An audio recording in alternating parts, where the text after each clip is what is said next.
Assalamualaikum warahmatullahi wabarakatuh. Selamat siang, salam sejahtera untuk kita semua. Perkenalkan, nama saya Devi Darpian. Saya mahasiswa Magister Manajemen Logistik di Universitas Logistik dan Bisnis Internasional. Pada kesempatan kali ini, saya akan coba memaparkan mengenai review artikel dengan judul Supplier Selection Criteria and Method in Supply Chain. Dan ini merupakan salah satu tugas sistem logistik dengan dosen pengampu Dr. Agus Purnomo MT.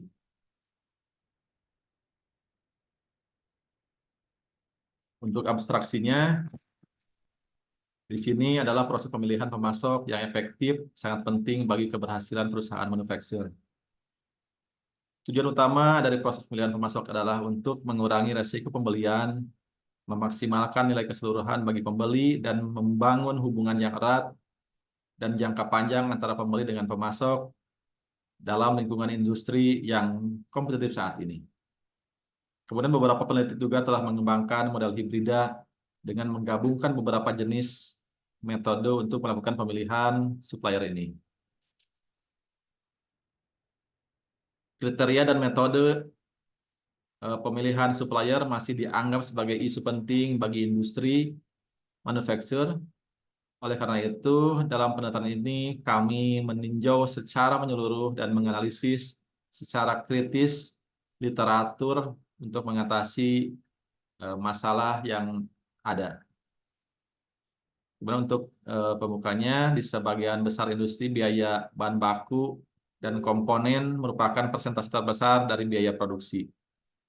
Misalnya, bahan dan jasa yang dibeli oleh perusahaan teknologi tinggi dapat mencapai hingga 80%. Oleh karena itu, memilih pemasok yang tepat adalah kunci dalam proses pengadaan dan memberikan peluang besar bagi perusahaan untuk mengurangi biaya. Memilih metode yang tepat akan secara efektif mengurangi risiko pembelian dan meningkatkan jumlah pemasok. Dan perusahaan pemilihan pemasok menjadi salah satu isu terpenting dalam membangun sistem rantai pasok atau supply chain system. Di sini ada beberapa metode pemilihan pemasok seperti yang tergambar dalam layar berikut, di mana untuk pemilihan supplier ini bisa menggunakan beberapa metode. Yang pertama adalah metode untuk pre-qualification of supplier.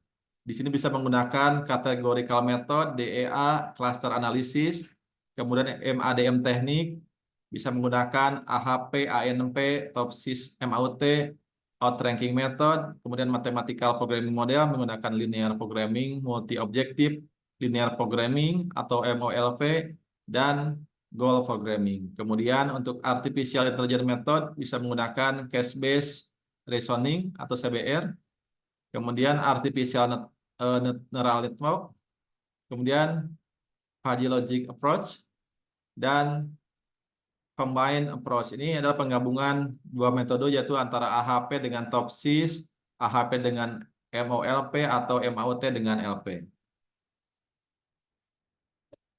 Dari hasil artikel ini yaitu penggunaan banyak pemasok meningkatkan fleksibilitas dengan mendiversifikasi kebutuhan seluruh perusahaan dan meningkatkan daya saing di antara alternatif pemasok. Dan ada beberapa tahapan dalam menentukan pemasok, diantaranya yaitu menentukan kriteria pemasok.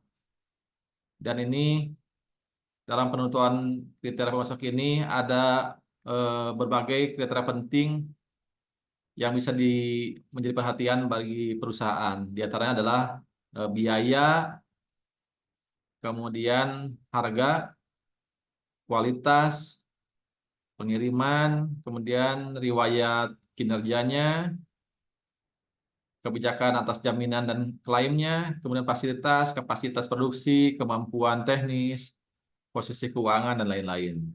Yang keduanya adalah melakukan pemilihan pemasok menggunakan metode yang ada. Kemudian sebagai bahan diskusi, mengingat pentingnya peran pemasok dalam fungsi rantai pasokan, para peneliti telah mengembangkan serangkaian kriteria, metode, juga model untuk melakukan pemilihan pemasok. Dan ada banyak literatur yang bisa bisa diulas dengan cermat dalam melakukan pemilihan supplier ini. Di antaranya yang dikembangkan oleh Weber, De Graaf, Tung and Ton. Kemudian yang keduanya, ada beberapa metode yang bisa digunakan untuk melakukan pemilihan supplier. Di antaranya ada yang menggunakan satu metode atau ada juga menggunakan atau menggabungkan beberapa metode.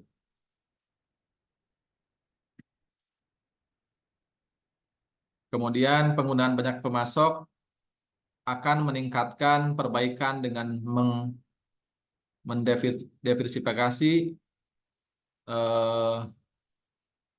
terhadap seluruh kebutuhan perusahaan dan meningkatkan daya saing di antara alternatif supplier. Kesimpulannya bahwa masalah pemilihan pemasok telah menjadi perhatian para peneliti sejak tahun 1960-an dan studi penelitian di bidang ini terus meningkat. Beberapa penulis menekankan pentingnya pemilihan pemasok dengan menekankan dampak keputusan terhadap keseluruhan rantai pasokan, mulai dari sumber bahan mentah hingga pengiriman produk akhir kepada pelanggan akhirnya. Untuk membantu pengambilan keputusan dan pembeli membuat keputusan yang tepat mengenai pemilihan supplier, para peneliti telah mengembangkan berbagai kriteria, kemudian metode pengambilan keputusan, serta model yang bisa digunakan untuk berbagai aspek proses pemilihan pemasok. Di dalam artikel ini juga menjelaskan kriteria dan metodologi pemilihan pemasok. Kemudian berdasarkan tinjauan ini, masalah pemilihan supplier harus mendapatkan perhatian lebih utama untuk menyelaraskan kombinasi dari kriteria kuantitatif dan kualitatif, serta mengembangkan kriteria dan metode terbaik untuk melakukan pemilihan supplier terbaik. Untuk pendapatnya, di sini artikel tidak menceritakan hasil penelitian terhadap suatu kasus di sebuah perusahaan, akan tetapi lebih kepada pemberian wawasan tentang apa saja kriteria-kriteria untuk melakukan pemilihan supplier dan juga metode apa saja yang digunakan untuk melakukan pemilihan supplier dalam manajemen supply chain. Dan tentunya dengan memilih supplier yang tepat akan sangat berpengaruh terhadap biaya dan juga hasil yang diharapkan oleh perusahaan. Demikian yang bisa saya sampaikan. Terima kasih. Mudah-mudahan bermanfaat bagi kita semua. Wassalamualaikum warahmatullahi wabarakatuh.